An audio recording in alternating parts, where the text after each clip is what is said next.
there's a new patch, and so we need a new England strategy for the 100-Year War. We'll be playing this on Iron Man as we do, no reason not to. We'll of course be playing patch 1.0.10, and we'll just get on with it. So the 100-Year War is pretty different now in this version, and so we're going to need to plan a little bit and strategize. First things first, vassals can now switch sides. And our goal as England is really to get as many French vassals to switch sides as possible. We really want to get Brittany and Flanders to switch sides before the first war. We might not be able to, and if we can't, it's not a big deal. Our strategy will remain the same. One of the things of note, though, is it's actually quite difficult to fight on the mainland of France because of how aggressive the AI is now. So instead, we'll be staying in England, where it's safe. For that purpose, we're going to put our vassal in Aquitaine on scutage. We don't want them to join the war.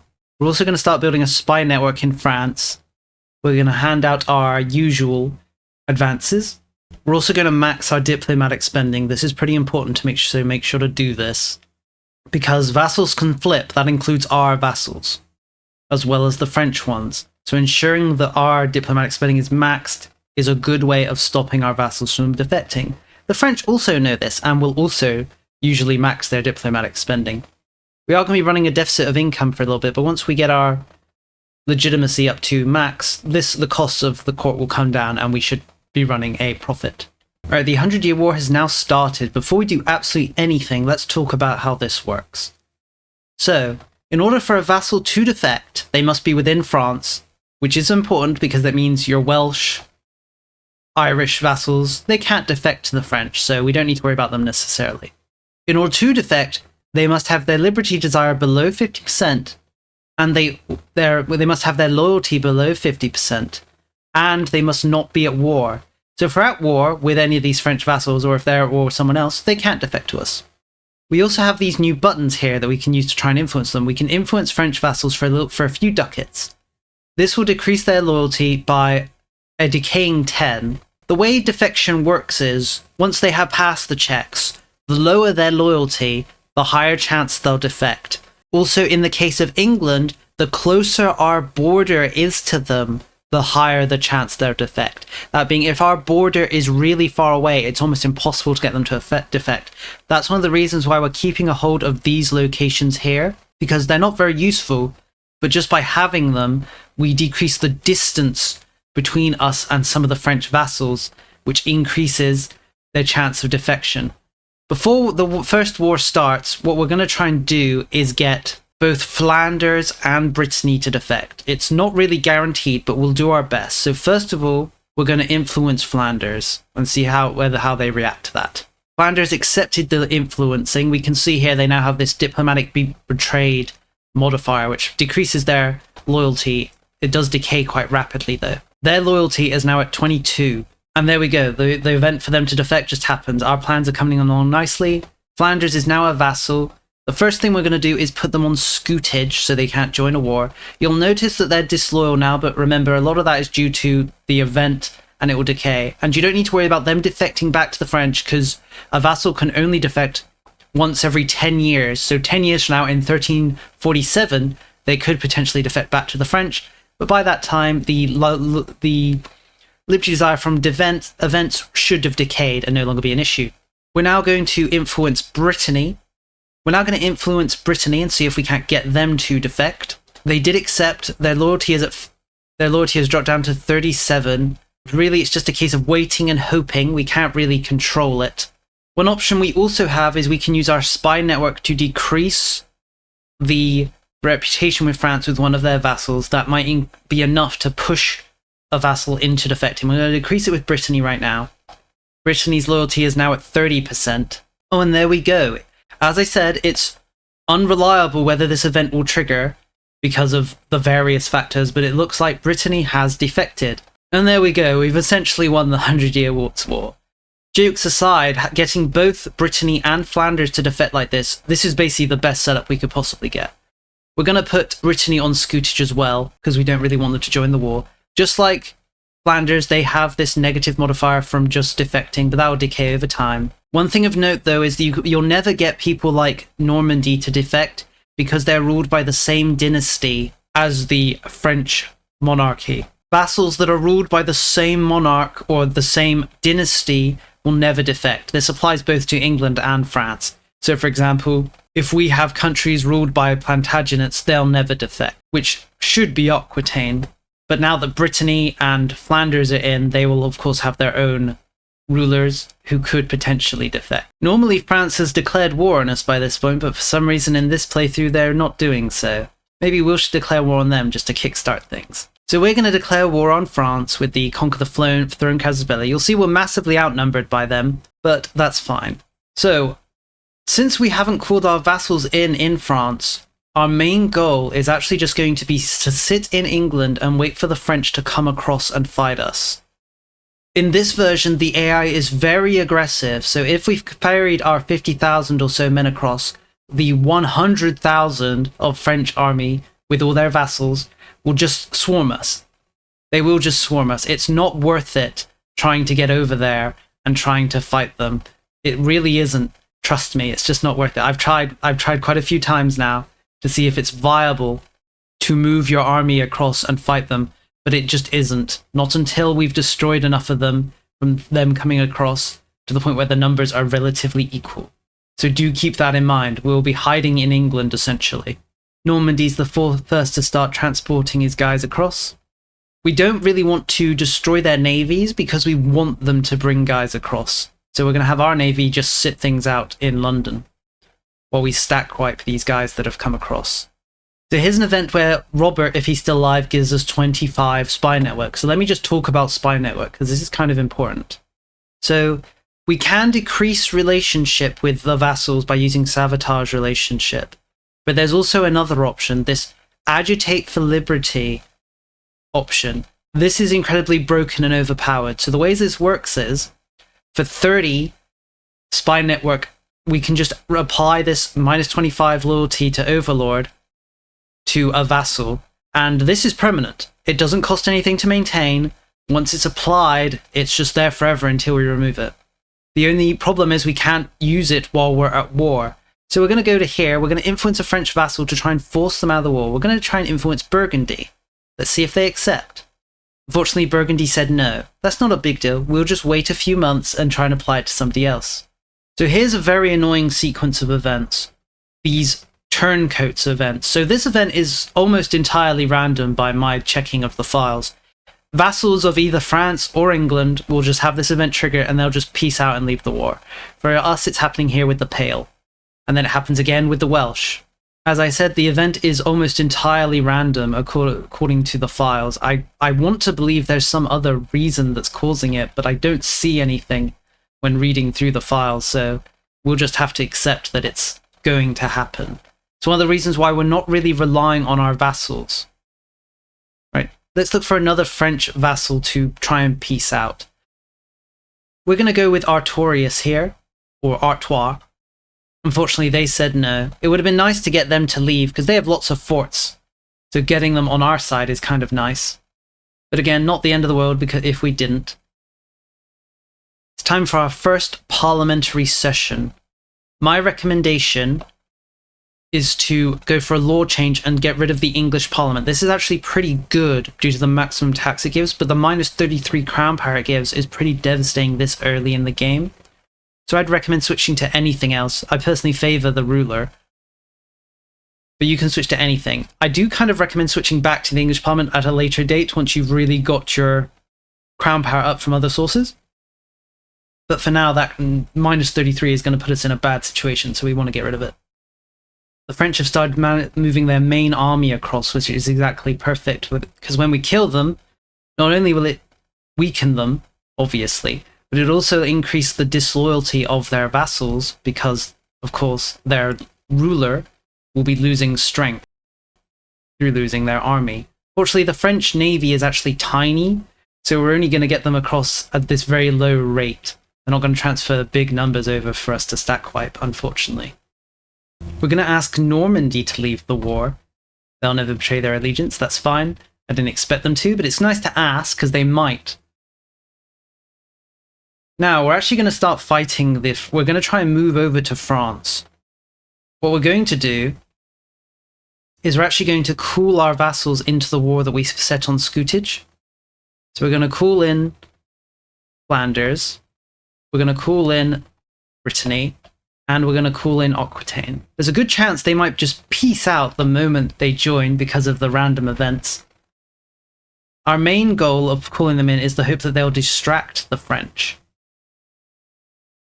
and allow us to start picking off the smaller stacks. So there we go, Aquitaine almost immediately defected. And there goes the Flemish too. Looks like Brittany's staying in though. We are just going to land in Flanders even though Flanders has left the war. Because even though Flanders left the war, Flanders' vassals haven't. As you can see, there's a very large French army here. They're going to try and run, actually. We're going to try and grab them. There, we managed to stack wipe a few of them. Actually looks like they're going to attack us. So this is what I mean. The AI is very aggressive. They're just throwing themselves into our army and getting stack wiped. They don't care. So there we go. We massively racked up war score from doing that. We're not going to peace out now because let's see what we want to take. What are our priorities? Part of my strategy is taking all of the papal seats we can from the French. I'll explain why once we do it. For now, we're just going to look around for where the papal seats are. One in Toulouse, one in Vassals, one over here, Langres, one in Lyon, isn't there? Yes, there is. And a final one in Bourg. They're not going to accept this right now, but if they do ever accept it, that's like what our peace deal is going to look like. Speaking of peace deal, could we peace out anybody who's willing to? Let's try these guys. Oh, they accepted, so they've just left the war. They're never going to join us defection-wise because of their ruling dynasty, but them leaving the war is nice because it means we won't actually have to deal with them militarily. We kind of want to lure the French over so they fight us, exactly what they're doing now. So they're just going to walk into us and get stack wiped. Luckily, the French army isn't unified, because if they were, they would just wear us down with these charges. But because they're not unified, large amount of the French are in Brittany currently. We're able to withstand their reckless attacks. We're actually just going to rush down and sit on Paris. We're not planning to take it, because we're very close to getting our war score to the point where they'll accept peace. If we wait a few months while just sitting on Paris, we managed to take Paris, which isn't exactly what I intended, but it's what's happened. The actual French army is still avoiding us. I'm hoping that they'll come over and we can just stack wipe them. Then France will 100% agree to peace. Now that the Age of the Renaissance is discovered, we're going to rush down for cultured overlords, specifically because it will help increase our loyalty of our vassals, so I won't have to worry about potential defections in the future. Managed to corner the French army here in Brittany. We're just going to send them off. There we go. Are they willing to peace out now? No, they're close though. There we go. So they're willing to peace out now. We're just going to take the provinces I mentioned, which had cardinals in, and we're just going to take a little money and peace out. One of the main benefits of peacing out is now disloyal French vassals could potentially defect to us. Burgundy's the main one here. One of the reasons, as I mentioned, that causes vassals to defect is the proximity to the English border. So taking all of those provinces scattered around has an extra benefit, because it could allow the vassals to defect easier than they might ordinarily need to, because we have a shared border with them now. Now, we're going to talk about the spy network. So we've been setting up a spy network, and luckily it hasn't been spotted. So now we're going to start throwing down these agitate for liberties in French vassals. We're going to pick whoever, people who are likely to defect, and they're just going to get a permanent -20 to their 5 to their loyalty. Sounds crazy, sounds broken, probably is, but we're doing it anyway.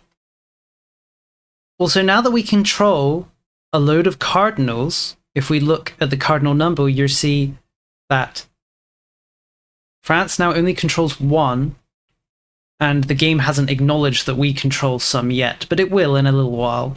Once that comes online, our goal is to actually excommunicate the French king, which will massively decrease the loyalty of his vassals. There's a good chance the Pope will do it without us needing to do it, because the Pope tends to hate France, as all people should. As discussed, the AI is hyper-aggressive in this version, so France is immediately attacked Brabant here. This is annoying because it means the French vassals can't defect because they're currently locked in a war as allies of France, which means they can't defect. So we'll just have to hope the war ends quickly so that the vassals can start defecting to us. France finally made peace with Brabant here, and as we can see almost immediately, Artois has defected, or Artois. We're going to set them to scutage, just like the rest of them. It'd be nice if Burgundy defected as well, but a bit up in the air, right? The Black Plague has spawned. Don't see it anywhere in the world right now, but it's around. The Pope, in his infinite wisdom, has tried to excommunicate Naples. We're going to vote no in the hopes that we can stop it from happening. France has declared war on us again. We're immediately going to look and see is there a French vassal we can get to peace out. We're going to ask Burgundy to just leave the war. They said, sure, bro. We're now going to raise our armies and our levies, our navies even. We're actually going to call in our vassals into this one, because if we look at the numbers, this war is a lot more equal. As you can see, there's around 8,000 of them, around 60,000 of us, due to vassal defections. Now that we're in France, we're just going to try and sweep some of the smaller vassal armies that are around. If we can grab armies with actual French soldiers in, that's even better. But we're not particularly worried. Our main goal is to just crush these armies and decrease the amount of French overall.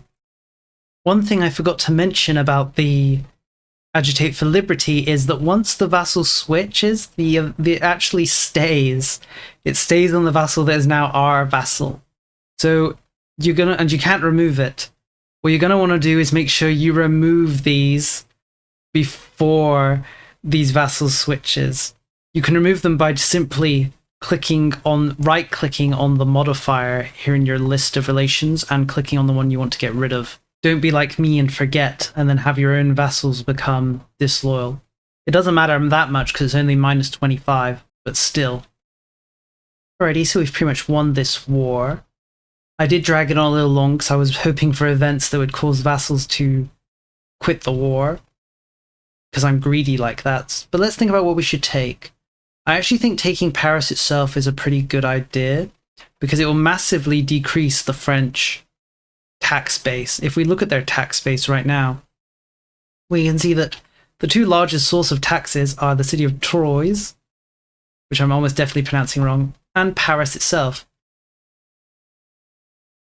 If we take Paris, their control is going to decrease everywhere because they're going to have to move their capital to somewhere, which in turn means it's going to be a while before they can get up their income. And decreasing their tax base may weaken them in their eyes and of their vassals. You can kind of take anything. I'm a little unsure. A part of me wants to take a lot of their land that borders the HRE to stop them expanding in that direction. Another part of me wants to take their coastal provinces so that they lack a coast. We could start taking territory from their more loyal vassals, like say Normandy. We haven't occupied them though because too lazy to. So really, you can do whatever you like. For me, what we're going to do is we're going to take Paris, and then we're going to take a lot of the locations around Paris, giving us domination of northern France. Something like this. Be nice if we could take Champagne as well. We're going to rack up a lot of aggressive expansion, but remember, it is just a number. Numbers can't hurt you. So I think something like this. If we wanted to, we could also humiliate them, which would decrease their prestige. Problem is the cost. Is it worth decreasing their prestige? I mean, we could. Just a little less land. Yeah, I think we'll go with something like this. Take a little gold, and we'll humiliate them. There we go. That's our French peace. Unfortunately, we're not going to be able to excommunicate them like I wanted to because the Pope tried to excommunicate somebody else. How foolish of him. Now the French are pretty much defeated. We've kind of won the 100-year war at this point. It's just a matter of mopping them up. With the lawless land, we're going to release vassals. I quite like releasing Champagne itself. We'll also feed them their cord land over here. We'll keep Paris for ourselves for the moment, but we may hand it out at a later date. Definitely a very valuable province. Unfortunately, at this point in the game, the French are going to have a very easy time maxing their loyalty desire, or at least keeping their loyalty above 50. As you can see from decentralization, from their diplomatic spending, from research. If they decide to cut their diplomatic spending at any point, we'll see that it falls down. But it's whether they do, because as you can see that it fluctuates quite rapidly where they increase diplomatic spending, then they cut it for like a few days, then they increase it again. It makes getting vassals to defect a lot harder now. So we're going to rely less on defections after this point. Remember to stop agitating liberty when you get the event for them to defect. And there we go, we gained these guys. It's nice to take vassals that France has that border the rest of the world, because we kind of want to contain France, evil, diabolical creature that they are. We'd like France to not extend beyond its unholy borders. There goes another one, Forez. One of the problems with vassals defecting is that it actually decreases the strength of the overall strength of the vassals, which in turn makes them less likely to defect. So my recommendation is to not really worry about the small one province minors, like you don't really need them to defect. The larger countries are the ones you want, ones like Burgundy, ones like Flanders, Brittany. Brittany is actually the strongest French vassal at the start of the game, so having them defect really takes a little wind out of the French sails. Here we go, round 3. We now actually massively outnumber the French due to their loss of Paris. This war should be honestly trivial. We're going to call up our vassals in France to join the war because I'm very confident we can have our new vassals who've joined us since the last war also join. You see, these events are quite bugged. I'm now having one of my own vassals try to turncoat from me and piece me out in the war, but we don't really want them to leave the war because they're our vassals, so we'll say our ranks have no place for these scheming fools. Really, if anything, I really would like them to change how the piecing out works, because I've just had a Brittany. Oh, and there goes Lancastrians. We're winning this war. We're winning this war. We outnumber them heavily. We have very high war score. But my vassals are the ones that are piecing out, when really it should be the French ones that are considering piecing out, right? Like, what reason would my English vassals have to piece out in the current scenario? Or even my French vassals? Like, we're winning. There's not really any reason for them to do so. The fact that it's random is honestly kind of annoying. And by kind of, I mean really. It makes it harder to plan. And it means that things happening are really outside of the player's control. Like, I'm not having my vassals quit the war because I'm playing badly. They're quitting the war because there's a random chance for it to happen. But how well we're playing is having no effect on the vassals quitting the war. Which is, honestly, is silly. Silly, right? The players behave, how well the player plays should be what decides these sort of events, not random chance. Hopefully it's something they fix or improve in February, I guess, when they come back to actually working on the game. My recommendation with France is we don't actually want to take their throne, because in the current version, France is heavily, and all AIs really, are incredibly aggressive. It's very hard it'll be very hard to keep France in check because they're just going to expand like crazy into the HRE. So we don't really want to take their throne. At least we don't want to take their throne until we've caged them, which isn't really going to be possible, I don't think, unless you take like the entire coast of France and then take any province they have that borders the rest of Europe. So instead, I just favor just killing them. One thing you do want to keep track of is how many locations in France are under your control. Once you hit 175, the 100-year war will just end. So my recommendation is getting to something like 174, and then having your last war be one where you take it like the maximum amount you can take, or maybe not even 174. A little less than that in case there's a vassal defection of a vassal you actually want. Remember, you can refuse vassal defection. So if you are on 174, for example, and some one province minor asks to defect, you can just say no. For me, though, we're actually going to take the throne, not because we want to, because we want to see the new event that happens when you take the throne, because I haven't seen it yet. Also ask them for some money. Union formed. So the 100-year war should immediately just end. There we go, that was expected. We now gain the victory in the 100 Years' War decaying modifier, which gives us 20 crown power and 20 loyalty. Not that amazing of a reward. I guess we get alongside that 20 prestige, right? How good. But there we go, 100-year war over. I hope this strategy is somewhat replicatable. I'm not sure because of how random things are. I've had runs where Flanders hasn't defected, Brittany hasn't defected, but in those scenarios, I would say stick to what I said in the beginning. Just stay in England, stack wipe the French as they show up, try and accumulate enough war score that you can peace out and take some stuff. Try and take these cardinal provinces. In this playthrough, we got unlucky with the Pope trying to excommunicate Naples, but I've done 2 other runs where he did try to excommunicate France. In one of them, I hadn't taken the cardinal provinces, so it failed because France had so many cardinals. In the other one, I managed to take the cardinals first, then he excommunicated France, and when France gets excommunicated, it makes his vassals all really unloyal because it decreases their opinion of him. And I had a cascade of them all defecting. It was kind of funny. I wish I'd recorded it. But that was a test run, you know, we don't record test runs. Those are for strategizing and coming up and doing stupid things to figure out what works. For now though, this is the end of the video. Remember to like, favorite, subscribe, or not. It doesn't really bother me either way. As I said, I do hope this strategy has been somewhat actionable and copyable. I think getting Flanders to defect is very easy because they have an event early on that causes them to lose like 20 loyalty to France. But with Brittany, it's a little more up in the air. I have been able to get Brittany and Flanders before the First War, but as I said, it's random. The problem with France, the 100-Year War right now, is a lot of the events are near totally random. The defection chance we at least have some control of because we know it's based on liberty, desire, and proximity to the English border, but the quitting the war one is totally random. Like in this playthrough, very few French vassals have actually made peace and quit the war with me, whereas in my last playthrough there was a point where the entirety of France had quit the war except for France itself due to those events. But either way, thank you for watching and see you next time.